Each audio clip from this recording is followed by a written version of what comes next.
சனுஷ்காவோட favourite snacks எதுன்னு எப்போ கேட்டிங்கனாலும் அவள் ஃபஸ்ட்டு சொல்கிறது வந்து பஜ்ஜி தான் பிடிக்கும் அப்படின்னு சொல்லுவாள். அப்புறம் தான் வேறு ஏதாவது சொல்லுவாள்.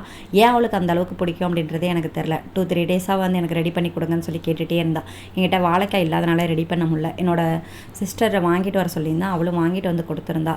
அவள் ஸ்கூல் விட்டு வர்றதுக்குள்ளே நம்ம சர்ப்ரைஸாக ரெடி பண்ணி வைக்கலாம் அப்படின்னு சொல்லி பார்த்தா, குட்டி பாப்பா வச்சுட்டு ரெடி பண்ணவே முடியல. ஏன்னா நான் கிச்சனுக்குள்ளே போனாவே வந்துடுறா. ஒரு 2-3 பாட்டிலை வேற போட்டு உடச்சிட்டா. அதனாலே பயந்துட்டு யாராவது இருந்தால் அவங்கள்ட்ட விட்டுட்டு தான் ரெடி பண்ணுற மாதிரி இருக்குது. அதனால் சனுஷ்கா வந்தோன்னா அவள்கிட்ட விட்டுட்டு பஜ்ஜி போட்டு கொடுத்துடலாம் அப்படி சொல்லிட்டு ரெடி பண்ணிகிட்டு இருந்தேன். ரெடிமேட் மிக்ஸ் தான் நான் யூஸ் பண்ணியிருக்கேன். அதான் அவளுக்கு ரொம்ப பிடிக்கும். நம்ம கடல மாவு கரைச்சி ரெடி பண்ணால் அவ்வளோவா பிடிக்காது.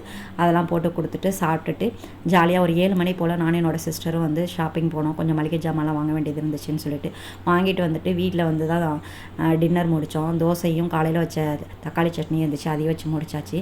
எல்லாம் வாங்கிட்டு வந்த பொருளெல்லாம் எடுத்து வச்சாச்சு. இன்னையிடே இப்படி தான் சூப்பராக போணுச்சு.